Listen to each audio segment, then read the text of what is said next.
Okay, welcome to egelloC training for tonight, Tuesday night. I am Coach Art, and thank you so much for all of you for joining. First of all, I'm just so excited because, and if for those who have joined me before, thank you for joining. For those who are new, if you could do me a favor and give me, I'm the person who likes reactions. So if you're brand new, okay, if you could give me a if you can give me a what is that called, the bugler things with the things coming out of it. If you can give me that, the tada, it's called a tada, I guess. If you could give me those, click on that, so that I know that you're brand new, that would be great. And then in the chat, what I'd like to see, oh, okay, we got some new people here. Great, awesome. Now, also in the chat, what I'd like to do is I'd like to know if you are a student or if you are a parent, and then what year of graduation, okay? What year of graduation? That would be great. So if you could put that in the chat, I'd really appreciate it.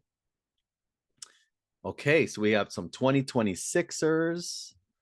2026ers. Looks like 2026ers are dominating here. Okay. 2026ers. All right.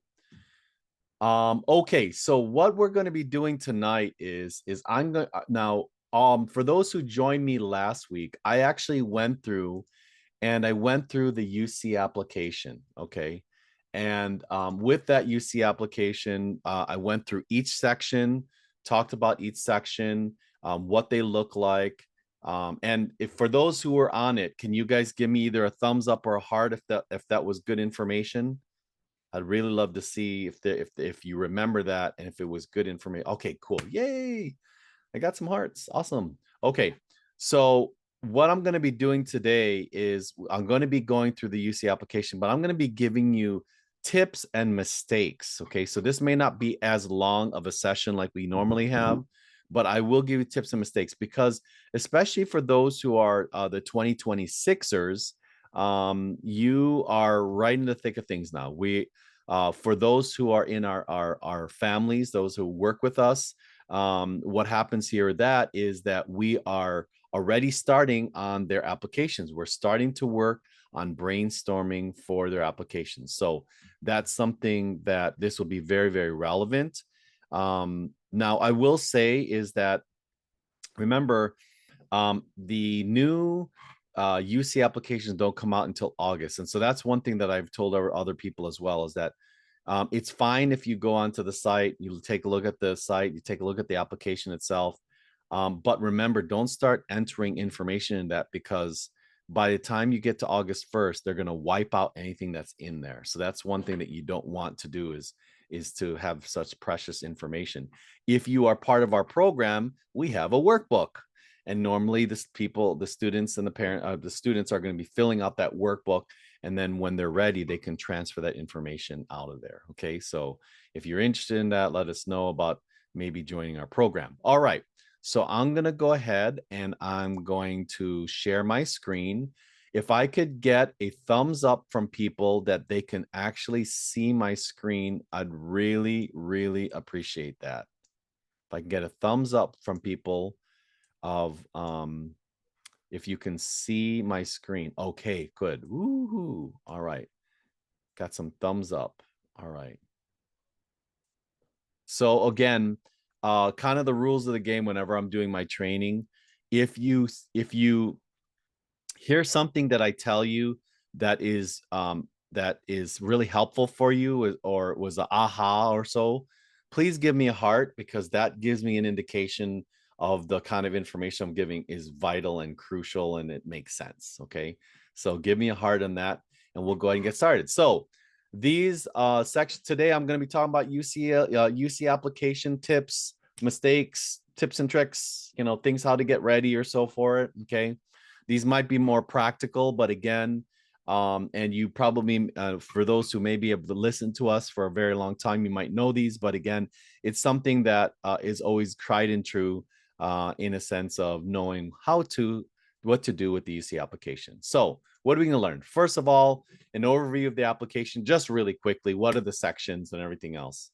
Then talk about tips to fill out the application, certain things that you should look out for, and then mistakes in filling out the application. And the one thing I forgot about this is how do you best prepare going into the application season? And it's just, high level things that you can do. Okay. So the UC app overview. So first of all, you guys probably have seen this. This is the application site is apply.universityofcalifornia.edu. So you go onto that site and you register yourself for the application. Now, remember there are 9 campuses within the UC system, and you only have one application to go for 9. Now, for example, like the Cal State application, I believe there's 21 different Cal State schools. You only have one application. Okay. There are 7 sections within the application. Again, there's one, it's about you, then campuses and majors, your first year or your academic history, the test scores. Okay. Your test scores, activities and awards, scholarships and programs, and then you have your personal insight questions. Okay, so those are the 7 sections of the application itself. I'm not going to be going in depth in that because I did that last week. So if you guys want to see that video, go on YouTube. It's on there, post it on there. Just look for me and look for my UC application. Okay. All right. So with that said, section tips. So first of all, in the personal information section, okay, one thing that you have to be very aware of is that your legal name, make sure that that name matches your school records, test registrations, or legal documents. It's really, really important, okay, because they may reference you in that. And if it's wrong, then unfortunately, there may be mistakes, or it could be the case where you get improper processing. Now, as you see on the right side here, is they do have you have a lived name, or what you call a preferred name. So you can give them your preferred name. It could be completely different. And that's what they're going to use when they're doing communications out to you, meaning saying, like, instead of saying like, okay, my first name is Arthur, that's my legal name, but I call myself Art. So I put my live name, first name is Art, right? But or if you go by John, but I mean, if your full name is Jonathan, but you really go by Bobby, then that's important to do that. Okay. Another thing is accurate residency. It's really, really important that you put down accurately where you are. Okay. Some students, they unfortunately, they accidentally press like international or something like that. Okay. And that can really impact your tuition if it's not filled out correctly. Now, here's one tip that I would say that is really, really important, especially for those who are just starting out: your email address. Make sure that you provide a new professionally named email address. Okay. Now I'll tell you the reason why. So you don't want to do, something like, I don't know, English Bunny 2046 or something like that, where it has no idea, has no significance to the reader or to a person's. You want to put, let's say, your name, for example, like my name, okay, Art Nesperos. And you could put Art Nesperos 2025 or something like that. That's okay. But you want to have a new email. And the reason why I usually caution people to not use their existing email is I've seen this happen actually. All of us, we have long-standing emails that have been out there for years and years and years. Well, sometimes there's so much information there, so many emails, that important emails can get lost. We all know this happens, okay? I have seen it where a young lady used her existing email, and what happened is that she didn't she missed an important note from the school saying we need this type of information. Well, she missed it, got lost, it got moved over, whatever it is. She didn't see it, and then they closed out her application, and she had a really good chance of making it to this school. So that's the reason why I usually say, for when you go into the application period, okay, the college application session or period of time, make a new email that is, one, professionally named, and that is only, that you're going to use this only for colleges, for college applications, scholarships. so that you know everything that's in there, everything that they send to you is going to be about that. And so then you're not, dealing with emails from all over the place, but you're only dealing with, and that's why, and then it doesn't get lost, especially as well. And you can properly, sort it and organize it. Okay. So I can't tell you enough how much I tell people, and especially also they are looking. So if you really have a bad email address that's not professional, that doesn't look good on you. You want to put your best foot forward. So you don't want something that is really improper or disrespectful. Okay. All right, for the campuses, remember that you can apply to all 9 UC campuses with one application, as I mentioned. Okay. Another thing is you can choose alternate majors at the competitive campuses. So different campuses have different alternate majors. Okay. If it's offered. So, for example, UCLA doesn't offer alternate majors, but you can choose alternate majors. Okay. And the thing is that you have a primary, then you have an alternate. So the primary, with more of the much more competitive campuses, what happens here is that they may not get to your alternate. Okay, so just be aware of that as well. Make your major choices aligned with your coursework and interests. So I can't tell you enough where some people, again, what they do is it's the whole game of, oh, I want to get engineering. I don't think I'm going to get into engineering. I'm going to go history. And then the problem is that their application entirely is about engineering. Their activities are geared towards engineering. The classes are towards engineering, but then they file for an application or a history major. The readers are very smart. They know what you're doing. Okay. They know that you are someone that's trying to make it in any way possible. And that does really put them off. Now, the only reason why I would say you do it that way is if you truly did have an epiphany of something and you change it. So, for example, I had a student in which they were going to be computer science major, and then he went on a trip to Europe and fell in love with the architecture. Really fell in love with the architecture. He had this guy that was telling about the architecture, and so he changed from engineering to architecture. He had never done any architecture stuff, related stuff, building stuff, whatever, but he really felt in his heart that architecture was the right way. So that's legitimate. So that's where you include that in your application when you do your essays or when you do additional information or additional comments. You add that in there, saying is, yes, my application truly was geared towards computer science, but then I made a choice because I love architecture. Okay. If it applies, make sure that you take the application waiver. So that's where, remember how we said the information is really important. And if it is, you get, 4 free waivers of the fee. Okay. All right. Academic history. It's really important that, you use your official transcript to enter the courses and grades exactly as they appear. I know I've said this last time, but I can't tell you enough how important it is. So get a you can, I know it says official transcript, but you can get a non-official one from your counselor, from your school, so that you can make sure that you put the courses and your grades exactly the way they are in the transcript into the application. Because remember, you're self-reporting. You are self-reporting the information. Okay. They will not ask you for a transcript until until after you actually get accepted, and then you have to provide proof through an official transcript. Okay. Make sure you include all high school and college level courses, community college, dual enrollment, summer school, all of that. Okay. If you took non-UC approved online or out-of-state courses, report them clearly and separately. Okay, so you're going to do that as well. And make sure you're putting in all A through G courses completed from 9th to 12th grade. So that's really, really important. So all A through G courses must be in the application. Okay. All right.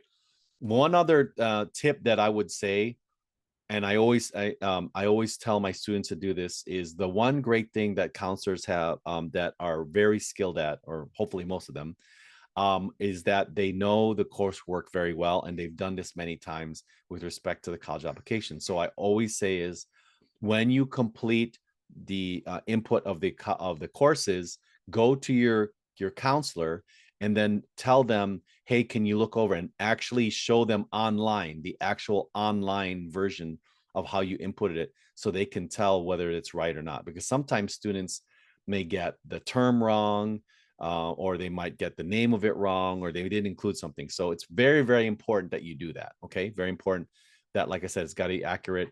Rely on your counselor to help you as well, or one of our coaches if you're part of our program. All right. Remember test scores. Okay. UCs are test blind. Okay. What that means is that they will not consider the SAT for admissions. Okay.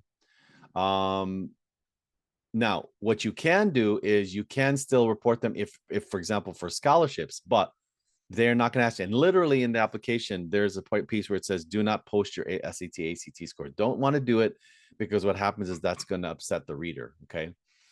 Now, include your AP and IB scores. Strong scores can help demonstrate academic rigor, but also we say is for the UCs, put them all. Put all the scores, even if you get a 1, 2, 3, 4, 5, whatever it is, because you want to show proof that you actually took the test.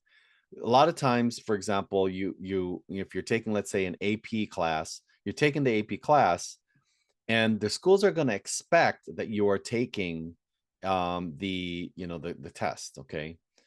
And so it's not a problem to do it. Now, I will say is for the privates, for those where, it's test optional, so you don't want to be including, like, for example, your AP or IB scores that are low. You want to do like a 4 or 5 or whatever appropriate IB scores. I think it's out of 7. So, but anyway, so make sure that you don't include the SAT, but ACT scores, but do include your AP and IB scores. All right. For the activities section, there is up to 20 activities and awards. Okay. So you have only 20 slots.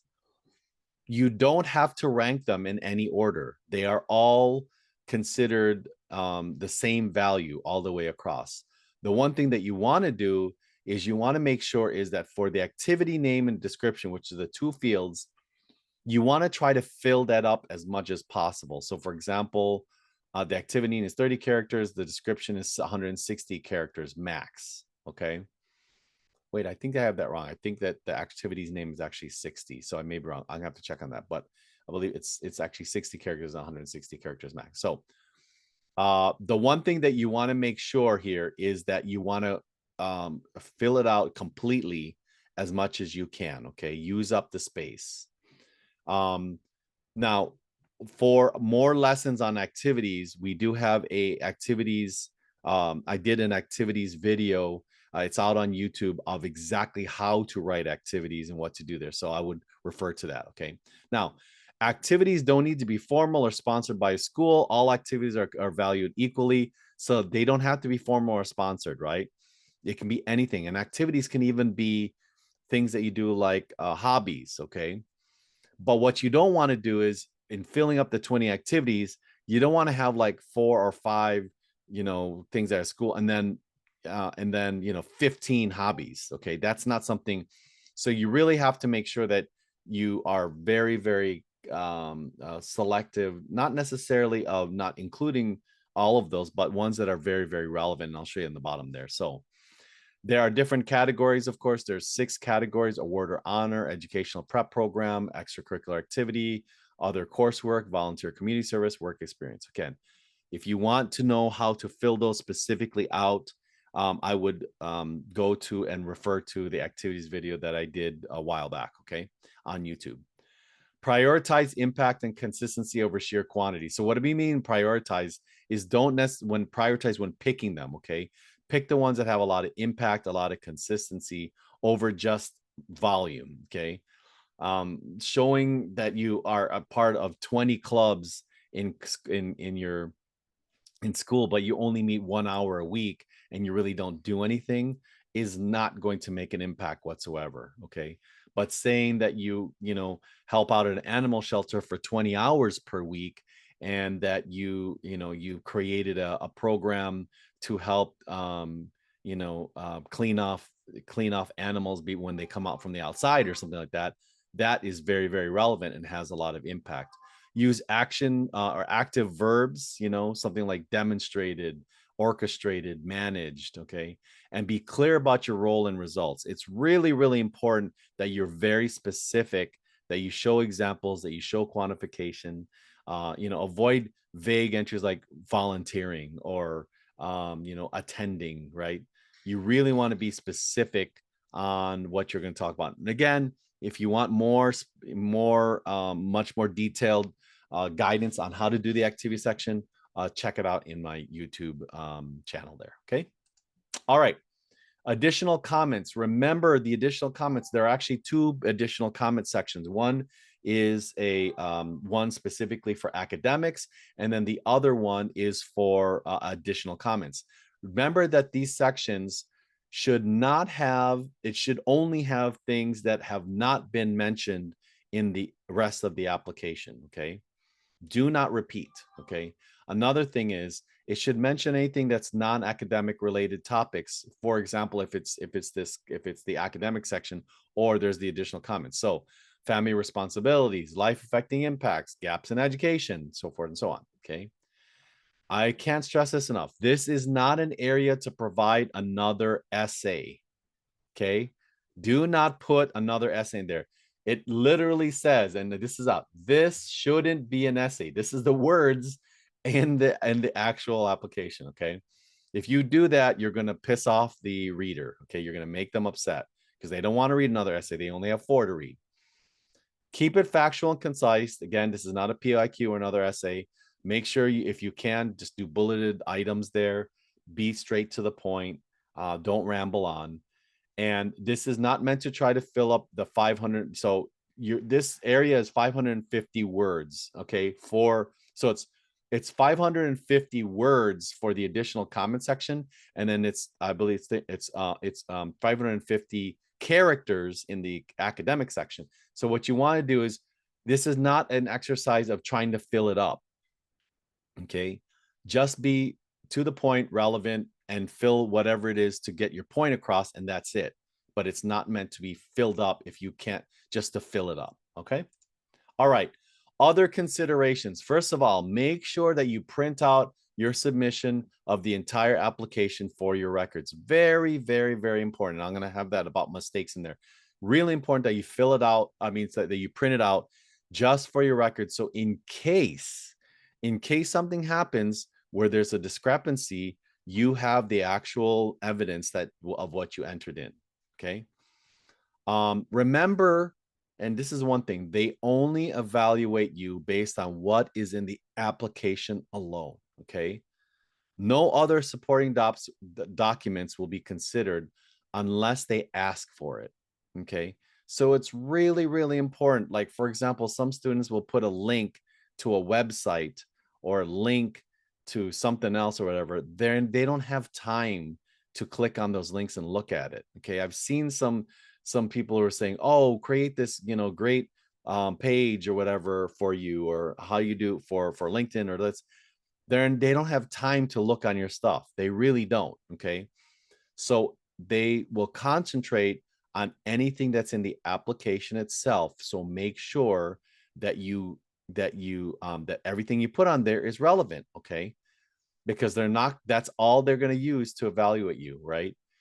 And the one thing is, inconsistencies between the academic history, activities, and PIQs can raise a red flag. So for example, if you say in your if you say that you took a calculus class, but then in your essay you say, gosh, I really wanted to take calculus, but I never had a chance to, that's a red flag, because then they're going to say, are you lying? Are you saying that you really didn't take it, but you're just saying that so you can? So again, that's a drastic example, but really, again, there needs to be consistency across the way. Okay. Between all the sections. All right. So let's get into, was that helpful, guys? Can you give me a little bit of indicator, a heart or a thumbs up or so? Because I just want to make sure that you guys are still there. You're still listening. All right, cool. I got some indicators. Okay, just want to make sure. Okay. So let's go through some application mistakes. Okay, some application mistakes. First of all, In the academic history mistake, first of all, putting the incorrect or incomplete course entries, especially for the AG classes. Again, as I mentioned, take it straight from the from your transcript. Okay. Another mistake: leaving out community college or dual enrollment courses. You need to make sure, because remember, we always say from an academic standpoint, there's two main things. It's your grade trend, which should be going up, and it's the rigor of your classes. If you do not list out your community college or dual enrollment courses, you are missing out on a major review piece of your application, which is taking rigored courses. So you really want to make sure is that you put your community and dual enrollment courses. Don't miss on that. Entering grades inconsistently. So for example, using a percentage instead of letters. Okay. So it's going to actually tell you in the application what kind of scoring that you have in your application, whether it's A, B, C, D, E, A, B, C, D, or F, or 0 to 100 scale, or 1 to 5, whatever. But make sure you put in the grades consistently. And then you also want to make sure, is another mistake, that if you didn't report any summer school or repeated courses, because that's important. Okay. They need to see that, because remember, they're going to see that in their transcript, and they're going to wonder why that you didn't enter in those classes if you see on the transcript. So what does this lead to in these mistakes? It could lead to the UC miscalculating the GPA. Again, remember, UCs, they have what's called the UC GPA, so that could be a miscalculation. Now remember, we always say GPA is not a major factor, and we still say that. But the one thing is, the UCs do calculate the GPA a certain way, and it will be seen on the application by the reader. They may glance at it, but they'll, more importantly, they'll look at the courses and the grades and the rigor. But still, you don't want to have the UC GPA miscalculated. Okay, it could lead to that, disqualification, or even offers being rescinded later, because remember what I mentioned before is that the application, the evaluation of the application, is only based on what you put in your application itself. So if you put something wrong in there, and they let's say you said you had, an A in a certain class, but you really got a D, and then they gave you an acceptance, and then they get your transcripts wrong, that could be rescinded. And I did have a student where that did occur, where they didn't do the right thing, or so they put in something wrong. This was more so where they said they were going to take a summer class and they didn't, and then it got rescinded. Okay. Again, this can result in application being flagged for review, or maybe even rejected. So you never want the reader to have to go back, because if you do that, they have so many thousands of essays that their applications are going through. To go back is a hindrance for them, and you don't want to upset them. You don't want, unless it's legitimate where they have to go back because they're reconsidering you for acceptance or so. Okay. Or it's been put on a certain review track. Okay. All right. Mistakes within the activities and awards section. So not filling out all of the available space. Okay. So a lot of students, they only do 4 or 5 instead of 10 or 20. Again, I'm not saying, if you literally do not have anything, you don't want to lie. Okay. That's the worst thing. Do not lie. Even though they don't necessarily check activities, that's one thing that I will let you know about, is that they say that there's, an occasional audit. I've never seen it happen, but they're going by, because you're signing a statement of integrity that everything on your application is honest and true. And so they don't have time to do an audit on your activity. So you want to make sure you don't want to lie, but at the same time, you want to try to fill up the spots as much as possible, because that proves to them that you actually were doing something, that you were not just sitting there. Okay. Using vague terms like help tutor or volunteered, and without specifying role, results, or impact. Again, this is all about filling out activities, right? The activities section, you want to do it in a bulleted way. You want to do it, straightforward, but you also want to show impact, quantification, and results. Another thing, repeating activities or putting the same club in multiple categories. We don't want to repeat. Okay. That's the one thing that is, because then it just looks like you're trying to fill up. Okay. Now, if they're legitimately separate things, then yes. But sometimes, for example, like if you're playing soccer, I get it. If you're playing soccer and you're playing high school soccer and then you're playing a club soccer, that's okay. But if you do it where you have club soccer and you on 4 different teams, then normally what you can do is, unless you have significant things that you've done in those 4 different teams, they're all the same. You want to list them out into one common activity. Again, listing non-impactful or one-time events that don't show depth or growth. That's so big. I mean, like if, for example, you listed out a car wash. Now, I'm not going to say that a car wash is not significant, because it could be. It could be the case that you organize a car wash and it raised, $500,000 for leukemia or something like that. Okay, well, that's significant because there was a lot that you had to do behind that. But if you did a car wash and it raised, again, $20 or something like that, and it's a one-time thing, that's not really impactful. Okay. The UCs really rely on this section, because it provides impact, initiative, commitment.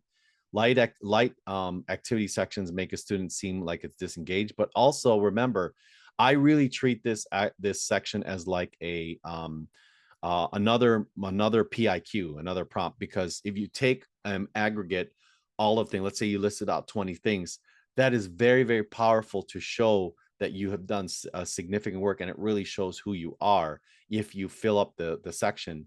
And it's like, again, it's like the impact of another PIQ, okay, because they learn about who you are. All right, PIQs themselves. So the PIQs, again, for those who may not know what that means, is the personal insight question section. That's basically the question, the prompts in the UC app. There are 4 that you have to answer out of 8 questions.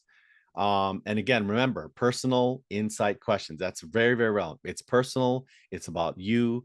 Insights, it means what's in your brain. Question is as if you are getting interviewed. They ask you a question, you answer the question. So a couple of things. Another thing is myself and even Coach Tony have done some really insightful videos that are posted onto YouTube about how to write your PIQs, how to do your PIQs. We have a bunch of those.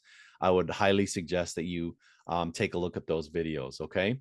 So writing broad or generic essays that don't reflect specific action, thoughts, or growth, that is a mistake. Okay. Repeating resume content instead of explaining the why or how. So this is the thing.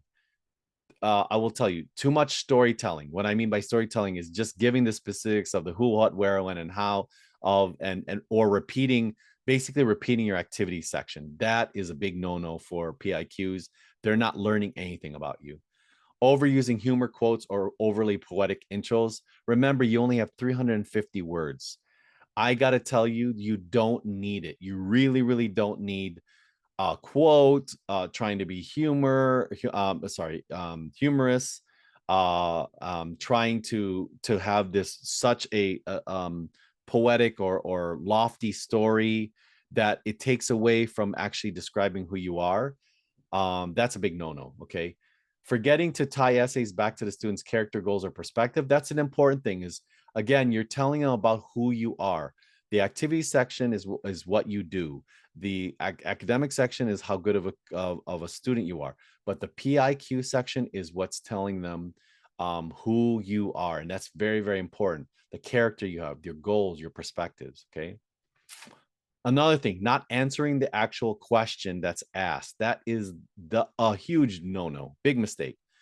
Because what happens here is the readers use the PIQ, the questions in the PIQ as a reference point.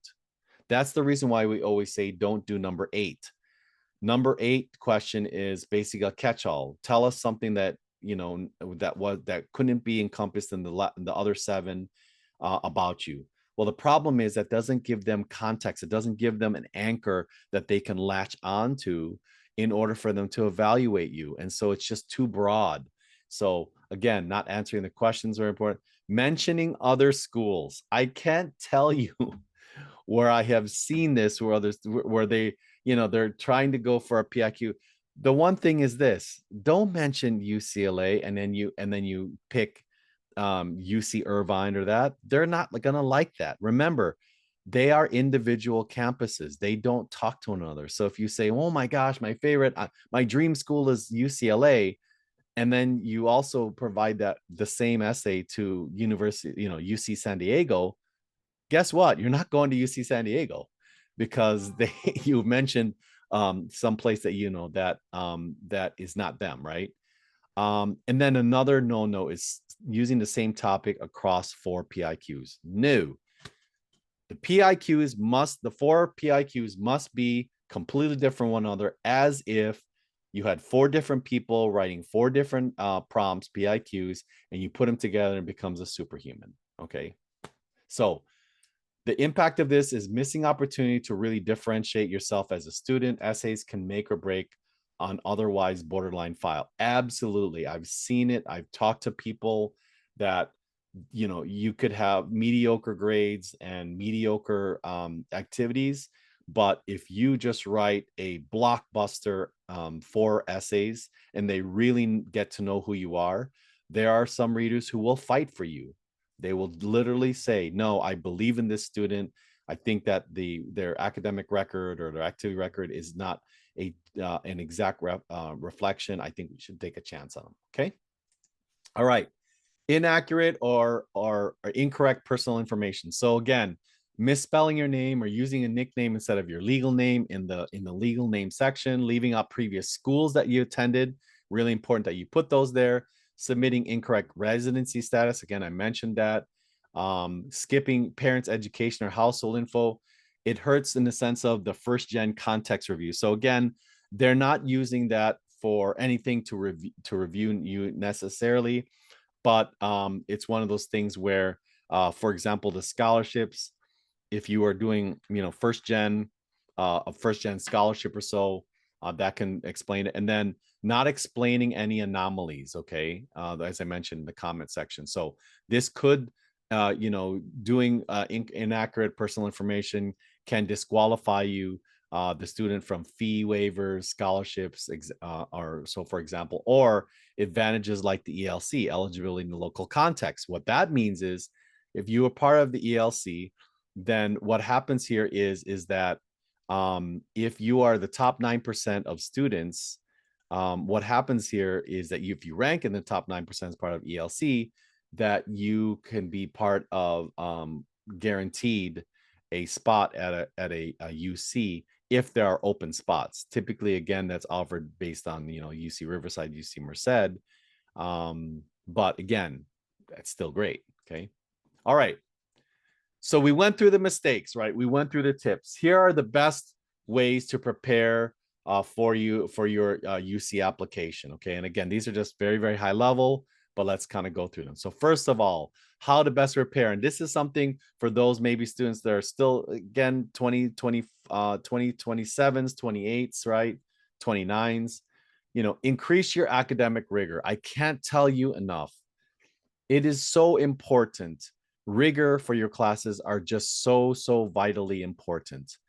That is what's going to give you the edge in academics. If you take all regular courses, you're going to have a hard time making it into the UCs. You really are. Just because, unless there are restrictions from your school that don't allow you to take those, okay? But you want to go to the max as much as you can with your academic rigor, okay? And rigor we define as AP courses, IB courses, summer programs, community college courses, dual enrollment, academic or online programs like UC Scout, BYU. Okay. Do what you are passionate about. Okay. Meaning your activities, do your passion. Okay. Do activities that you're passionate about, because what happens is, if you're passionate, then you're going to go ahead and do more. You're going to commit and have those commitment hour spikes. Okay. Again, spikes of hours, because you're going to do a lot of it because you love to do it. And you'll be more involved as a leader because you love to do it. So do what you're passionate about. Keep track of everything. It's very, very important. I can't tell you enough of all the, and I say this, especially if you have any freshmen or sophomore or anybody, document everything, all the things that you do, even if you think it's small. Document everything, because you never know how relevant that could be. A small piece of a little thing that you did, or a thought that you had back in the day, you'll definitely forget that by the time you get to your junior, senior year. And it's important to be able to know all of that because you may use that in your essays or in your application. Okay. Start early on your apps. Again, late spring, early summer. Again, we're already starting with our team in April. Okay. We're starting in April with starting to brainstorm and take a look because it takes time. Okay. You don't want to rush the essay writing process. That is the worst thing that you can do. Remember how we said the essays are the most important aspect of this whole entire college application process. It's academics, activities, and the applications over the essays. And if you have done 4 years of hard work, but you turn in a terrible essay, it could definitely affect you. So start early on your apps, give yourself time to be able to write and then not think about it, then write again and then revise and read and write and read and write and read and write, read, revise, write, read, revise, write, keep them going. And if you're using people like myself and our company to help you with that, excellent. I would highly suggest that you get someone to help you because they have the perspective. Okay, they have the perspective of how to write your essays. Okay, but start early. Letters of recommendation. Now remember, these are not needed for your UC application. They're not going to ask it unless they ask for supplementals. Okay, but regardless, it still helps because for your other applications that you may be doing for a common application, they definitely do ask for supplementals, for letters of rec. Okay, what you want to do is you want to ask that before the summer starts of your teachers, and you want to put together an activities resume, like a brag sheet, and give a little bit of a letter to explain to them what you're asking them for. Okay, so that's very, very important. We actually have a video of that as well. Okay, so we have a video on how to write your letters of rec. Okay, so with that said, that's all the stuff I'm going to you know present today on UC applications. I really, really hope. Can I get a heart or a thumbs up to see if those were helpful? Oh, thank you. Yay. I'm always worried sometimes that people don't think it's, but thank you again. There's so many things that you can do with your UC app.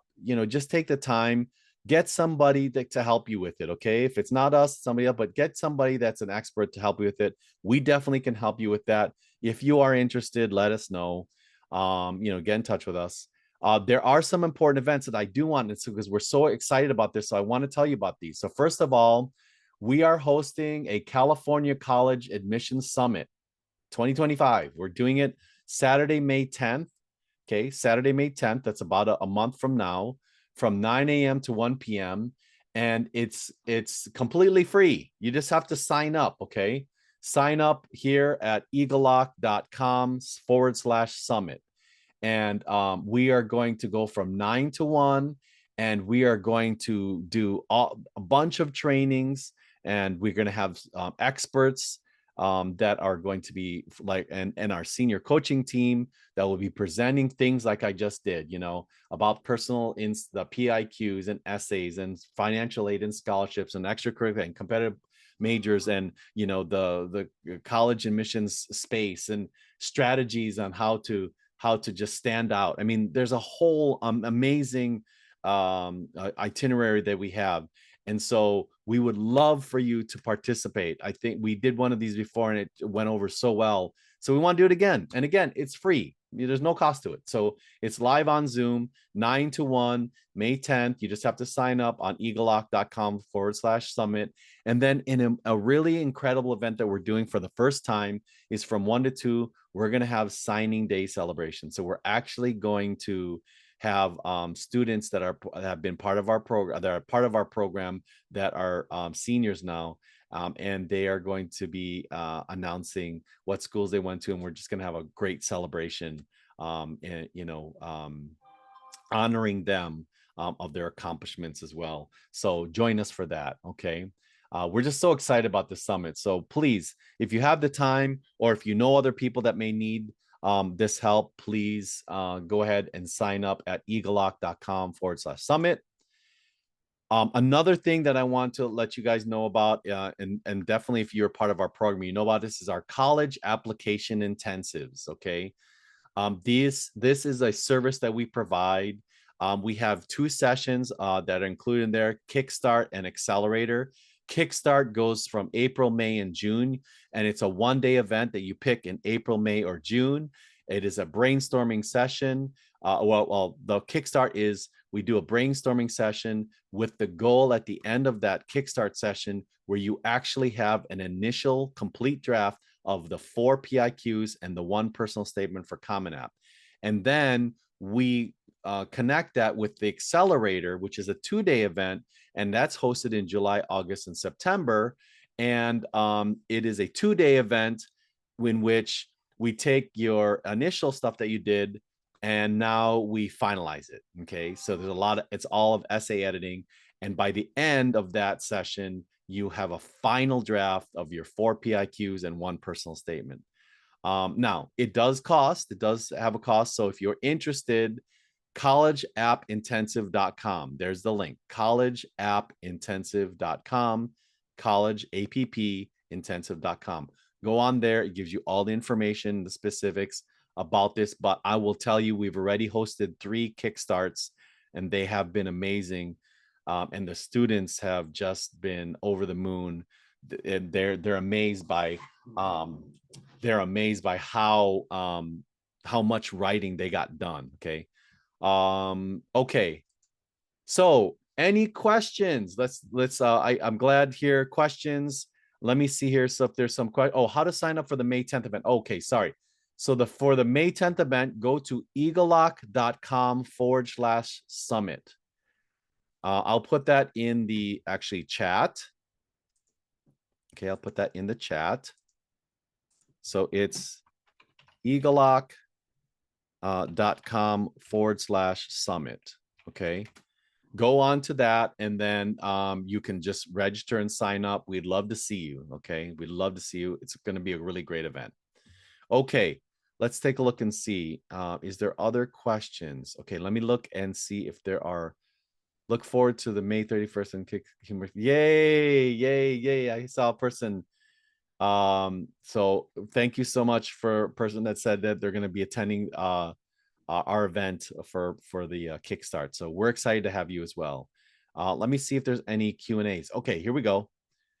2 questions. What's a non-UC approved online or out-of-state course that you don't report? Okay, so there are courses called A through G. Okay, and A through G, basically they are courses that are established by the UCs that say these are approved courses. Again, A through G. A through G are certain aspects, like for example, math, science, social science, ethnic studies, and these are categories. Okay, A through G courses. And so when you're filling out your application, you want to put your A through G courses. Now, if you did put something outside of your courses, non-approved online or out-of-state courses that you've taken, you want to list those out as well. And so what you do is there's a really great site called assist.org, assist.org. You want to go on that site and it will help you look and see what courses there are from the various community colleges. Also, there's another thing called igetc, IGETC, IGETC. Those are the requirements that are required for classes that are taken or courses that are taken from a 2-year, and are they transferable to a 4-year? Okay, so it's called igetc. It is actually changing to CalGETC, CALGETC, because the UCs and the Cal States are actually combining to one because they used to be different. Okay. Okay, another question. What if you don't have 20 activities? Is it better to leave blank than it? Yes. Don't, guys, I mentioned, if you don't have 20 activities, that's okay. That's all right. Don't try to stretch and they will see right through it. The one thing is that, as I mentioned, you want to do the ones that are impact that you're doing it, but also you can add some hobbies or so. But again, you don't want it to be where it's like 5 activities and then 15 hobbies that are kind of insignificant. The key thing here is those things that are impactful, that you can describe, that you're passionate about, that you've done, spike hours, meaning, a large amount of hours, dedicated leadership and all that. Okay. In which section do you input your community college info? So the community college info, you will have a section in the UC app where it says schools attended in, or sorry, colleges attended in high school.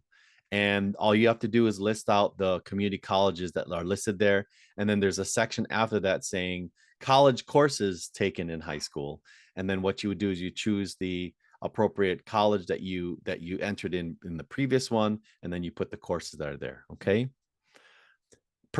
Another question is progressive responsibilities in one club, DOF, transfer, treasurer to be a one activity. It's only one activity. So because remember, it's normally, for example, they ask for the organization name or so, and then the description. So the progression is you don't want to put those in 3 different activities. You want to put that in one, and then describe that in your activities of saying progress through, treasurer, this, or president. Or you can just put as the title of that is your president, and then you mention in your activities that you progressed from DOF to treasurer to activities. Okay. My son will be 8th grade in the fall. When is a good time to start the college search and prepare for the future application? Woo. Okay. So, if your son will be in 8th grade in the fall, you don't need to start doing the college search. And well, first of all, okay, let me take this back. First of all, I'm always a proponent of starting early in a sense of just being aware of what you want to do. Okay. And so, for example, if you have an 8th grader, for example, we help 6 to 12. Okay. It's always good so that we can provide you with a strategic plan on how, so when you get to your junior year, you are very well prepared to, make it into those top schools. Okay. But the actual application itself, you don't have to worry about. Answering the questions, you don't have to worry about. But how you want to prepare, I would say, is if you're 8th grader, prepare now in sense of just understanding what you need to do. And with that, I would say is, come ping us. We give a free 15-minute assessment. It's nothing. There's no skin off your back. And what happens is can just tell you, hey, here's the situation, here's what you can do, here's here's the classes and activities you need to do to get to here, and that's it. But I'm always a proponent of just getting to know things. If your student is in 8th grade, and just to kind of learn, the more important thing is learning what they're interested in. Okay, that's the important things. What are they interested in? What's their passion what are they passionate about? Because if you learn that, then what happens is that can definitely help with respect to the with understanding the potential majors and potential schools that they might want to get into later. Okay. Can we list LOTE and math from middle school like we did on CSU as long as it continued the progression in high school? Yes. So first of all, you can list out classes that were taken in 7th and 8th grade as long as they were high school level courses. Okay. So like for example, some students they've taken like Spanish in 7th and 8th grade, and it was always equivalent to like Spanish 1A and B. So then yes, you would list that as Spanish but you can't list just math that you took in 6th grade or 7th grade or 8th grade, that because that's not a high school level course. Okay. For activities, Girl Scouts would have a single entry and then write about the bronze and silver award within that, or would you? So what I would do, you could do one of two things. For Girl Scouts, if they're going for their gold award, what I would do is you still want to put that all in one. So the Girl Scouts, and then you want to list out saying, oh, going for bronze, silver, or that. Now, unless you have room, then you could say is, Girl Scouts, everything that they did, and then you could use a separate award saying Girl Scout awards achieved, and that would be bronze, silver, gold. Okay, so you can do it that way. Okay, great questions, everybody. I love it. You guys are on it today. That's incredible. So, okay, another question is, what types of awards can be listed? Is there a limit? There is not a limit on listing your awards. Okay. But remember, you have to be kind of You have to balance out the activity side because you literally only have 20 slots, and that includes activities and awards. So, the one thing is get the most impactful awards, but don't put everything on there and then you don't talk about the activities you've done. Because remember, our rule of thumb is for the UCs and the CSUs, 20 to 25 plus hours per week. For the top 20, 25 to 30 plus hours per week. For the Ivy Leagues, 30 to 35 plus hours per week. Okay. So you want to make sure in the UC section, you're doing at least 20 to 25 hours of activities in there, and you're showing that before you're listing your awards. Because if you just have one that's 5 hours, but then you list a whole bunch of awards, it doesn't make any sense. Okay. All right. Amazing. Okay. So looks like I can take one more question.